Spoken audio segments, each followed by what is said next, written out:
Dames en heren, dat bring my by die volgende punt. En hier moet u nou nie kwaad wees met my nie, net wil koffie saam met my wil drink nie. Maar ek wil dit sê, ek wil ook sê dat hierdie elitokratisme, en nou moet die taalmense op my sê of ek geregtig is om so woord te kan gebruik, het ook neerslag gevind in die Afrikaanse onderwysomgewing. Sê vir my, hoeveel van daai plattelandse kinders, en nou praat ek van veral in jou bruin gemeenskap, in jou swart gemeenskap, en ook in jou wit gemeenskap, kan universiteit te bekostig? Wie kan Stellenbosch toe kom? Wie kan IP toe kom? Lê ons probleem nie daar nie. Ek moet môre moet ek by seun R13.500 deposito gaan neersit. Ek het slapelose nagte daaroor.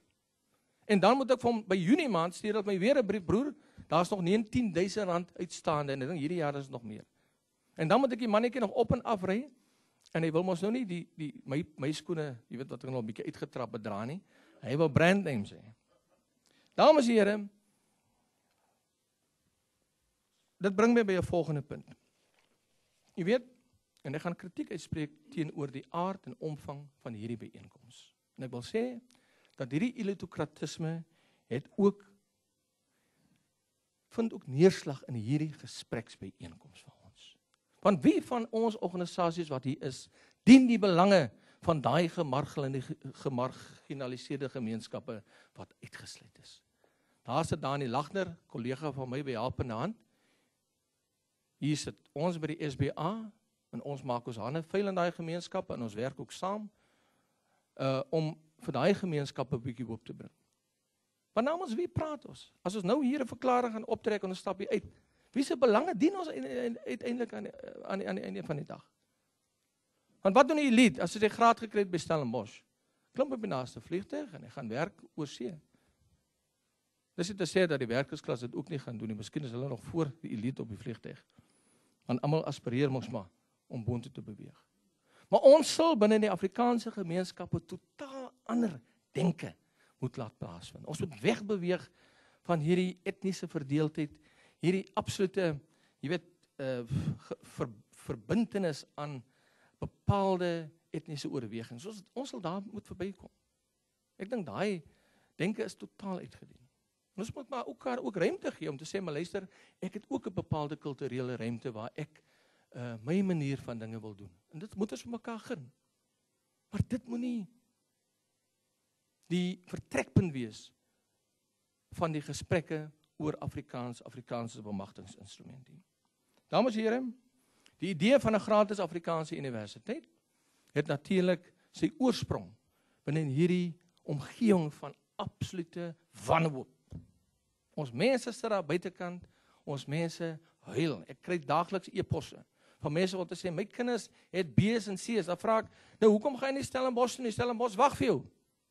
Ai meneer, maar as ons dan welkom daar. Verstaan jy? Ons dink ons is ingelig. Of ons dink die gemeenskap is ingelig. Onthou mense in Atlantis lees nie eens koerante nie. Baie van hulle lees nie koerante nie. Hulle weet nie van die veranderinge nie. Hulle lees net die gestryery op televisie.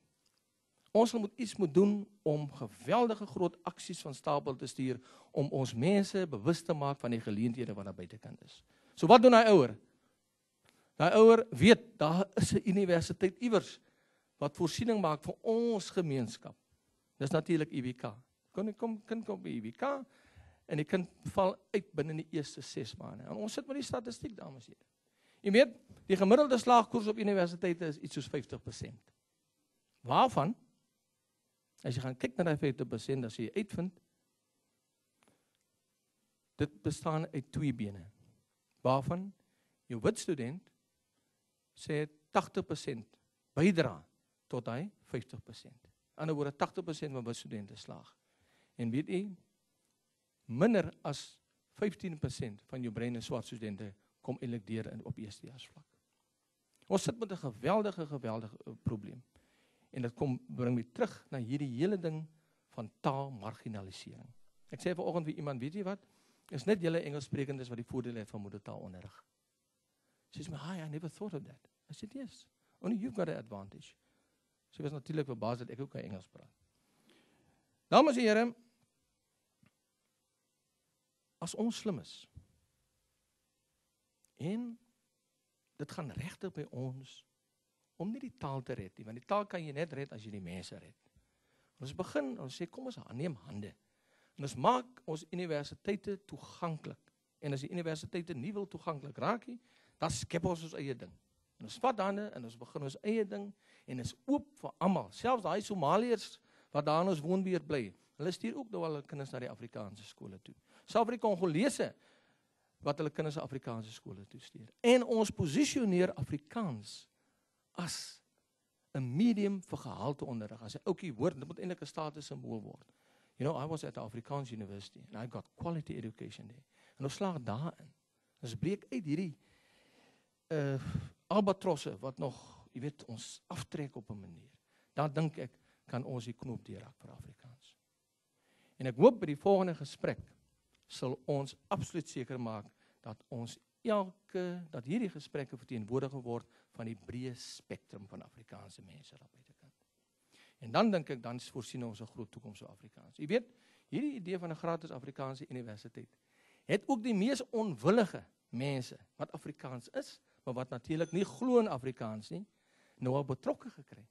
Want mense sê, maar wag, hier is nou 'n ander gesprek wat ons begin voer oor Afrikaans.